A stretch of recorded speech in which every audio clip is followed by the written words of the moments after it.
सभी कैसे हो। मैं नूर सियाग आपका स्वागत करता हूं आपके YouTube चैनल मैथ बाय नूर सियाग में। आज के हम लेक्चर में डिस्कस करने वाले हैं equation of circle, equation of line, equation of ellipse, equation of parabola, equation of hyperbola. ये सारी इक्वेशन काम आती है +1 में भी कि कौन सी इक्वेशन होती है, सेपरेट से पढ़ेंगे। और +2 में भी यूज़ होती है। +2 में डायरेक्ट नहीं आती, +1 में इनका कंसेप्ट भी है, चैप्टर भी है। +2 में यूज़ होती है इक्वेशन, लिखा होगा find the differential equation of ellipse. अगर हम एलिप्स की इक्वेशन नहीं आती तो हम कैसे डिफरेंशियल इक्वेशन फाइंड आउट कर पाएंगे। तो हम बेसिक से पढ़ेंगे सर्कल की इक्वेशन। सबसे पहले हमारे पास है बेटा सर्कल की इक्वेशन। कम शब्दों में ज़्यादा बातें बोले, जल्दी से आपको मतलब सारी इक्वेशन कवर हो जाए। सर्कल जो होता है इसका कोई ना कोई सेंटर होगा, H एंड K। इसका एक पॉइंट होगा जिसका नाम है XY वेरिएबल। इनके बीच का डिस्टेंस क्या होता है बेटा, R होता है। जब इस पॉइंट का इससे डिस्टेंस कांस्टेंट रहता है हर जगह, वो इसका हो चाहे छोटे वाले का हो, हमेशा जब वो रोटेट करेगा 360 के ऊपर तो फॉर्मेशन किसकी देगा, सर्कल की देगा। तो मतलब क्या कांस्टेंट रह रहा है, इनके बीच का डिस्टेंस। तो हमें क्या याद आना चाहिए बेटा, डिस्टेंस फार्मूला। डिस्टेंस फार्मूला क्या होता है, आपने पढ़ा होगा छोटी क्लासों में, x2 - x1 का whole square plus y2 - y1 का होल स्क्वायर और इज इक्वल टू आ जाता है हमारा डिस्टेंस, आ जाता है हमारा डिस्टेंस। लेकिन यहाँ पर h है तो मैं लिखूंगा x - h का whole square plus y - k का whole square is equal to r का स्क्वायर, क्योंकि स्क्वायरिंग बोथ साइड। डिस्टेंस, वो डिस्टेंस यहाँ पे क्या है, r। ये जो फॉर्मेट है बेटा सर्कल की इक्वेशन है, कहीं पर इसका सेंटर हो। अगर इसका सेंटर ओरिजिन पे लाई करता है, ओरिजिन के ऊपर लाई करता है, तो h एंड k की वैल्यू क्या हो जाएगी, 0। तो x का स्क्वायर प्लस y का square is equal to r square. Equation of circle ऐसे नजर आएगी।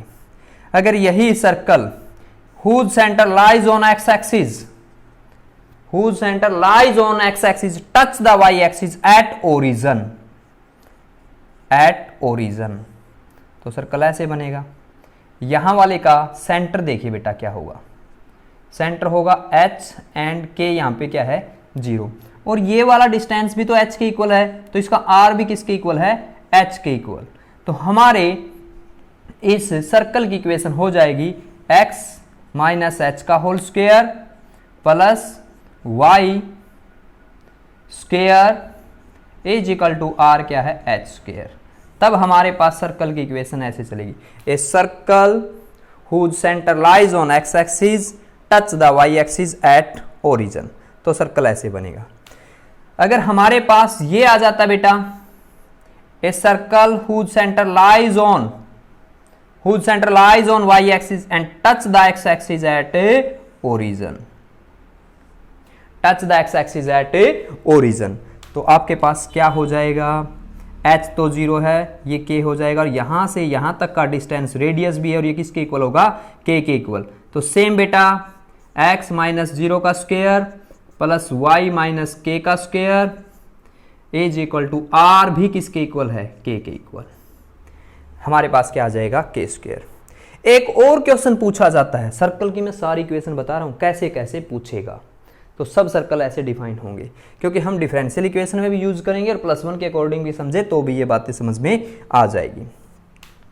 एक होता है बेटा a circle which touch the coordinate axis. एक तो बोलता है एक्स एक्सिस, एक बोलता है वाई एक्सिस, एक बोलता है कोऑर्डिनेट एक्सिस। कोऑर्डिनेट का मतलब क्या होता है, जो x और y से बनते हैं उसको कोऑर्डिनेट कहते हैं। इसका मीनिंग है बेटे ये x axis and y axis दोनों को क्या कर रहा है, यहाँ पे टच कर रहा है। x axis and y axis दोनों को क्या कर रहा है, टच कर रहा है। ये ऐसे यहां तक का और यहां तक का दोनों डिस्टेंस क्या हो जाएंगे, सेम। क्यों, रेडियस है। अगर ये डिस्टेंस मेरा a है, ये डिस्टेंस भी a है, तो बेटा इसके कोऑर्डिनेट क्या हो जाएंगे, a, a, क्योंकि a ही ये हो गया और a ही ये हो गया। तो इस बार सर्कल की इक्वेशन बनेगी x माइनस ए का whole square y minus a का whole square is equal to radius का स्क्वायर। कंसेप्ट वही रहता है, दो पॉइंट के बीच का डिस्टेंस कांस्टेंट है, उस कांस्टेंट डिस्टेंस को हम क्या कहते हैं, रेडियस कहते हैं। हमने डिस्टेंस फार्मूला से किसकी इक्वेशन डिफाइन कर दी बेटा, सर्कल की इक्वेशन डिफाइन कर दी। सर्कल की हम ये इक्वेशन पढ़ेंगे। नेक्स्ट आएगा हमारे पास एलिप्स। एलिप्स बहुत कुछ तो +1 में पढ़ते हैं, लेकिन हम इक्वेशन के बारे में बताएंगे बस।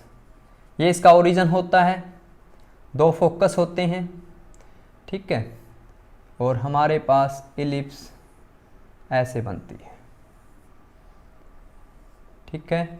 ये इसके फोकस, जैसे लेंस में फोकस होते हैं। लेंस भी तो अगर इसको, इस वाले पार्ट को हटा दे तो बेटा इसका फोकस यहीं पे लाई करता है। आपने लेंस फार्मूला पढ़ा हुआ, 10th में पढ़ा हुआ, +2 में ही पढ़ोगे, ऑप्टिक्स आएगी, सेकंड सेम में यूनिट। तो इसमें ये वाली मेजर एक्सिस होती है, ए के इक्वल होती है, ये माइनर एक्सिस होती है, बी के इक्वल होती है। जब एक्स पे बड़ी एक्सिस है तो एक्स स्क्वायर के नीचे तो ए स्क्वायर आएगा, जब वाई पे छोटी एक्सिस बी है तो वाई स्क्वायर बाई क्या आएगा, बी स्क्वायर आएगा, इज इक्वल टू 1। ये वो इलिप्स की इक्वेशन ऐसे बोली जाएगी, equation of ellipse, find the differential equation of ellipse whose focus lies on x axis. तो ऐसे बनेगी, अगर इलिप्स बेटा ऐसे आ जाती है, whose focus lies on y axis, तो समझ गए होगे आप, वाई स्क्वायर मेजर एक्सिस, बड़ी एक्सिस को ही मेजर कहते हैं, मेजर ए होता है और माइनर यहाँ पे क्या होता है, बी। तो एक्स स्क्वायर के नीचे तो बी स्क्वायर आ जाएगा और वाई स्क्वायर के नीचे क्या आ जाएगा, ए स्क्वायर आ जाएगा, इज इक्वल टू 1। हमेशा ए बड़ा होगा बी से, ऑलवेज ए बड़ा होगा बी से। एक यहाँ पे इसेंट्रिसिटी ई होती है, ई रेशो होता है किसी एक पॉइंट का फोकस से डिस्टेंस और उसके ऊपर लाई कर रहा है एक और डिस्टेंस है, तो ई हमेशा लेस देन 1 होगा। किसके केस में, एलिप्स के केस में। बात करें अब पैराबोला की, किसकी बात करें बेटा, पैराबोला। ये हमारे पास एलिप्स, ये हमारे पास सर्कल, सर्कल हो गया, एलिप्स हो गया। इक्वेशन पढ़नी ज़रूरी है क्योंकि +2 में डिफरेंशियल इक्वेशन के लिए हम सब कुछ पढ़ रहे हैं अभी, तो डिफरेंशियल इक्वेशन तभी कर पाएंगे जब हमें इक्वेशन आती होगी। आगे बढ़ें, पैराबोला, ओपन हाफ प्लेन, इसको हम पैराबोला बोलते हैं। 4 तरह की पैराबोला बनती है। एक पैराबोला ऐसे बनेगी, एक पैराबोला अपर पैराबोला बोलते हैं, एक लोअर पैराबोला बोलते हैं, ऐसे, ठीक है। 4 फॉर्मेट होते हैं पैराबोला के। हर किसी में एक फोकस होगा जिसके कोऑर्डिनेट यहाँ पर a0, इधर कोऑर्डिनेट -a0, इधर कोऑर्डिनेट x0 है, y a है, इधर कोऑर्डिनेट x0 है, y -a है। a मतलब फोकस के। वैसे पैराबोला पता कैसे डिफाइन होती है, यहाँ पे एक डायरेक्ट्रिक्स होता है, एलिप्स का भी डायरेक्ट्रिक्स होता है, ठीक है। हम तो बस याद करें कि इक्वेशन कैसी कैसी क्या क्या +1 में हमने पढ़ी थी। a, 0, a, 0, और इसके ऊपर एक पॉइंट होता है। ये कहता है कि एक पॉइंट का फोकस से डिस्टेंस और एक पॉइंट का डायरेक्ट्रिक्स से डिस्टेंस हमेशा सेम चलता है, तो वो वाले जो रेशो अगर सेम है तो वो इक्वेशन किसकी देंगे, इक्वेशन किसकी देंगे आपको, पैराबोला की। अगर ये रेशो एक से छोटा है, एक से छोटा रह जाता है तो बन जाती इलिप्स। अगर ये रेशो एक से बड़ा हो जाता है तो बन जाती है हाइपरबोला। तो हमें इक्वेशन पढ़नी है, बिल्कुल इजी वे से याद करवा देंगे बेटा आपको। ये हमारा एक्स एक्सिस होता है, ये हमारा वाई एक्सिस होता है, ठीक है। 2 वाई मिलकर किसकी तरफ जा रही है, एक्स की तरफ। एक्स का पार्टनर यहां पे ए है और मिलकर कौन जा रहे हैं, एक वाई इधर से, एक वाई इधर से। ऐसे समझना है, हमने मैथ नहीं कहता, समझना है। एक वाई ऊपर से गया, एक वाई नीचे से गया, वाई तो कितने हो गए, 2, और उस 2 को समझना बेटा वाई स्क्वायर। किसकी तरफ गए, ए और एक्स की तरफ गए, और याद करना y square is equal to 4ax। 2 y मिलकर किधर जा रहे हैं, नेगेटिव एक्स एक्सिस की तरफ, ए और एक्स की तरफ। साथ में क्या ले रहे हैं, 4, y square is equal to 4ax। हो गई याद। अब बताइए 2x मिलकर किसकी तरफ जा रहे हैं, बताओ। 2x मिलकर, एक x इधर से, एक x इधर से, किसकी तरफ जा रहे हैं, y की तरफ। 2x मिलने का मतलब x स्क्वायर, किसकी तरफ जा रहे हैं, y और a की तरफ। साथ में क्या याद रखना, 4ay। 2x मिलकर किसकी तरफ जा रहे हैं, नेगेटिव y की तरफ। याद रखना बेटा 2x मिलकर जा रहे हैं नेगेटिव 4ay की तरफ। हमारे पास 4 इक्वेशन किसकी है, ये पैराबोला की। इलिप्स हो गया, पैराबोला हो गया, सर्कल हो गया, हाइपरबोला। और देखिए हाइपरबोला में एक ऐसा होता है, एक ऊपर एक नीचे, यहाँ पर एक इधर एक इधर, 2 पैराबोला अपोजिट ऐड हो जाते हैं। इसकी इक्वेशन होती बेटा फोकस के बीच के डिस्टेंस, इसको हम मेजर कहते हैं। ये वाला हमारा माइनर हो जाएगा, b x square by a square minus y square by b square is equal to 1। अगर एक्स एक्सिस के ऊपर बनी हुई है तो एक्स स्क्वेयर में से ए स्क्वेयर जाएगा। यहां पर कोई मीनिंग नहीं है बेटा, ए भी बड़ा हो सकता है बी से, बी भी बड़ा हो सकता है ए से, इससे कोई फर्क नहीं पड़ता। अगर ये एक्स के ऊपर बनेगी तो एक्स पहले आएगा, बस ये बात है। अगर ये वाई के ऊपर बनेगी तो वाई स्क्वेयर पहले आएगा, वाई के नीचे भी ए स्क्वेयर आएगा, एक्स के नीचे भी ए स्क्वेयर आएगा, बी स्क्वेयर आएगा, और इज इक्वल टू क्या हो जाएगा। ये हमारी इक्वेशन किसकी है बेटा, इलिप्स की है। सर्कल, सॉरी हाइपरबोला की। Circle, ellipse, parabola, parabola, hyperbola, hyper, hyper हो जाना एकदम अपोजिट हो जाएंगे। हाइपर की 2 होती हैं, इलिप्स के 4 टुकड़े होते हैं, ये सॉरी पैराबोला के 4 होते हैं, इलिप्स के 2 होते हैं, सर्कल अपने आप में 1 है। ये सारे है ना प्लस में हमने पढ़े थे conic section, conic section, class के सेक्शन। क्या समझे, क्लास 2 पार्ट में बट गई, कोनिक सेक्शन, कोन के सेक्शन बना दिए। अगर मैं बात करूँ ना बेटा, एक कोन था, इसका यहाँ से एक टुकड़ा निकाल के हमने उसको चेक किया, कट कर दिया, ऊपर से नीचे से टुकड़ा निकाला, सर्कल मिला। मैंने इसको ऐसे कट करके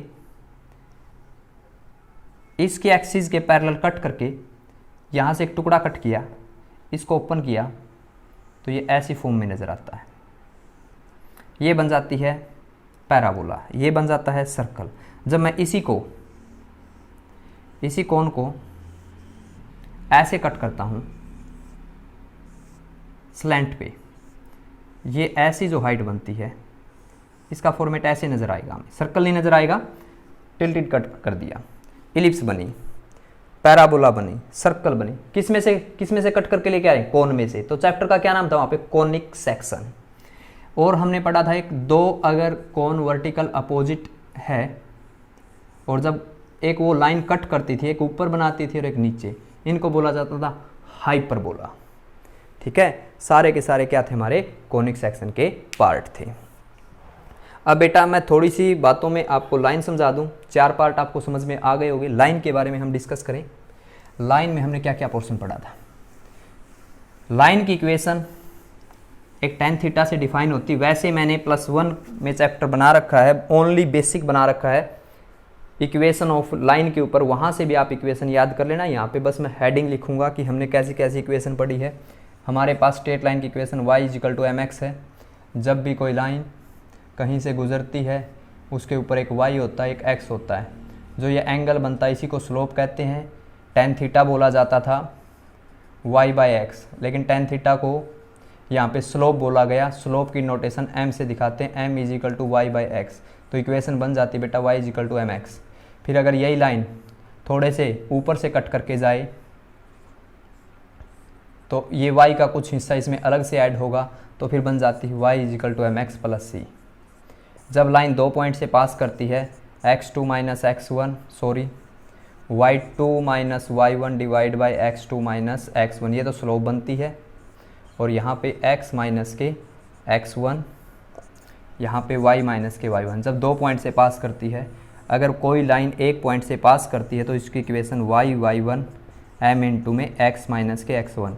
ये तब है जब 1 पॉइंट से पास करती हो। एक इक्वेशन होती है बेटा इंटरसेप्ट फॉर्म x/a + के y/b = 1। ठीक है, एक ये हमारे पास कौन सी इक्वेशन है, इसकी जब 2 इंटरसेप्ट बनते, एक x एक्सिस के ऊपर और एक क्या बनता है वाई एक्सिस के ऊपर, एक होती है परपेंडिकुलर डिस्टेंस के ऊपर एक्स कोस थीटा प्लस के y sine theta is equal to P. इस इक्वेशन बनने का आधार यही है। इस इक्वेशन के बनने का आधार 2 पॉइंट फॉर्म है। हमने +1 के कंसेप्ट में समझाया, उस वीडियो का डिस्क्रिप्शन बॉक्स में आपको लिंक शेयर कर दूंगा मैं, वहाँ से आप बेसिक सारा समझना चाहो तो बेटा क्लियर हो जाएगा। हमने ये इतनी तरह की इक्वेशन पढ़नी है जो इक्वेशन हमारे डिफरेंशियल इक्वेशन में काम आएगी। आप बच्चों से मैं आशा करूँगा कि आपने ये इक्वेशन समझने का तरीका अपनाना। फिर से जब मैं क्वेश्चन करवाऊँगा तो दोबारा एलिप्स बताऊँगा, ऐसे बनती है ऐसे बनती है। आप यहाँ से एक बार ज़रूर सीखना, क्योंकि फिर क्वेश्चन में कभी क्वेश्चन एलिप्स का आएगा, कभी सर्कल का आएगा, बार बार ऐसे थोड़े समझाया जाएगा। अब तो सारे सर्कल एक साथ बता दिए, एलिप्स बता दी, हाइपरबोला बता दी, पैराबोला बता दी, वहाँ पे तो एक टुकड़ा आएगा, मैं टुकड़े का जिक्र करूँगा। फिर आप सोचोगे बाकी कौन सी है, तो बाकी बेटा आपको यहाँ से पता चलेगी। आशा करूँगा बेटा लेक्चर आपको अच्छा लगा हो, कमेंट कर देना अच्छा लगा हो तो, और वीडियो को शेयर कर देना ज़्यादा से ज़्यादा। मिलते हैं आपसे नेक्स्ट वीडियो में जल्द ही, तब तक के लिए बाय बाय। और अपना काम डिफरेंशियल का बेटा जल्दी जल्दी आप कवर कीजिए, बच्चे पीछे हैं, जल्दी जल्दी काम करोगे हमारा सिलेबस जल्दी जल्दी एंड की तरफ चलेगा। स्कूल ओपन होने की कह तो रहे हैं, देखते हैं बेटा वो एक प्रोसेस अप्लाई करके देखें कितना कामयाब होता है। बोला गया कि 6 फीट का डिस्टेंस होना चाहिए, कॉपी शेयर नहीं करनी। अब टीचर किसी बच्चे की कॉपी चेक करेगा तो वो कॉपी हाथ में आएगी, फिर अगले की लेगा तो वो होगी, टचिंग होगी, या फिर सैनिटाइज़र, और हमें हर तरह से तैयार रहना पड़ेगा। पढ़ाई से ज़्यादा ध्यान सैनिटाइज़र, ग्लव्स, कोरोना से बचने की बातों के ऊपर ध्यान रखना पड़ेगा। तो वो है मतलब एजुकेशन स्टार्ट हो जाएगी, क्योंकि गवर्नमेंट ये बोलेगी कि एजुकेशन आपकी करवा दी थी हमने स्टार्ट, लेकिन सारा बेटा पढ़ना आपको फिर भी मेहनत करनी पड़ेगी। ठीक है, गवर्नमेंट अपना पैतरा अपना रही कि बोल दिया कि हाँ स्कूल ओपन हो जाएंगे 9 से 12, फिर बोलेंगे एग्ज़ाम होंगे क्योंकि स्कूल ओपन हो गए थे। अब 50% स्टूडेंट एक दिन आएंगे, 50% स्टूडेंट एक दिन आएंगे, या देखते हैं कैसा प्रोसेस रहता है। लेकिन आप बच्चों ने ये पढ़ाई अपनी निरंतर जारी रखनी बेटा, ये चलती रहेगी जब तक सिलेबस ख़त्म नहीं होगा, ये चलती रहेगी। बस आपको बना रहना पड़ेगा। अगर चैनल के साथ कोई बच्चा नहीं रहता फिर देखते हैं क्या होगा क्या नहीं होगा। ठीक है, आप जुड़े रहना, हमारी वीडियो इसी तरह चलते रहेगी। ओके बेटा।